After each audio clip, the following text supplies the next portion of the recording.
Hey guys, I will list all the products in the description box, but I'm just going in with this brow pencil and lining my brows. Pretty much how I normally do, nothing different.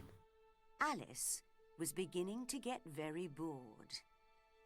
Now I'm going to go in and prime my face. Most people put it all over their face, but I just really put it in the spots that I have trouble with, like my eyelids, the inner corners of my nose, and under my bottom lip, because it gets really dried out right there and makeup tends to crack. And then going in with my concealer and concealing all those same spots. She and her sister were sitting under the trees. Her sister was reading, but Alice... And blend it with that damp beauty blender. All blend it in really good. And then go in with foundation. I'm not going to do any contouring or highlighting because I want to try to keep my face looking pretty natural. Had nothing to do.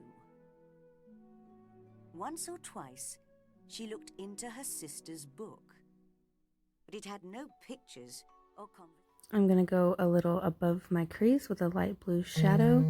I usually tend to go over my crease because I have hooded eyes and you can just see the color way better. And then blend it in really well. I'm taking some white Ben Nye foundation and I'm going to make some little lines under my eyes and fill it all in, trying to make my eyes look a little bigger. I'm kind of going for a doll type look. In it. And what is the use of a book? Thought Alice. I'm gonna set that with some white powder, and you can see it flying around everywhere.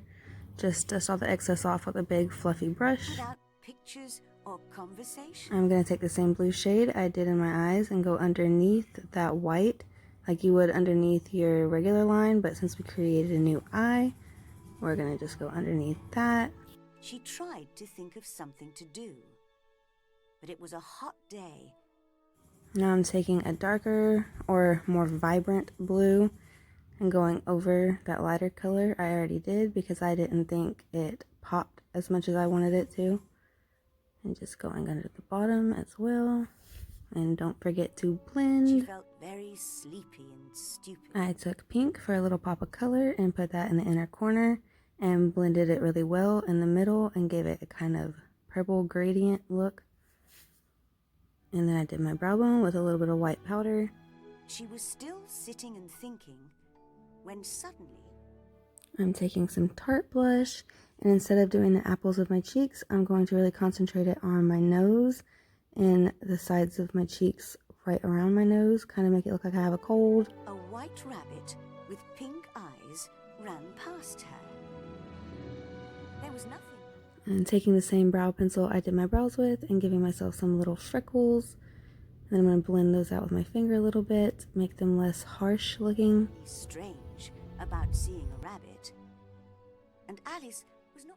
I give myself a winged eyeliner look, and then I'm going to line that little white area in black. Very surprised when the rabbit said, "Oh dear, oh dear, I shall be late." Perhaps it was a little strange, Alice thought later, but at the time she was not surprised. But then... Using NYX Hot Pink Lip Gloss, I'm going to concentrate that in the middle of my lips and then blend it out really good with my fingers. I went outside my natural lip line and gave it a really smudgy look. The rabbit took a watch out of its pocket, looked at it, and hurried. I cut up some of my really thick lashes and I'm just gluing those along my new bottom eyelid, and then some falsies on top, and that's the finished look. Thank you guys so much for watching. Mwah! Bye. At once, Alice jumped to her feet. I've never before...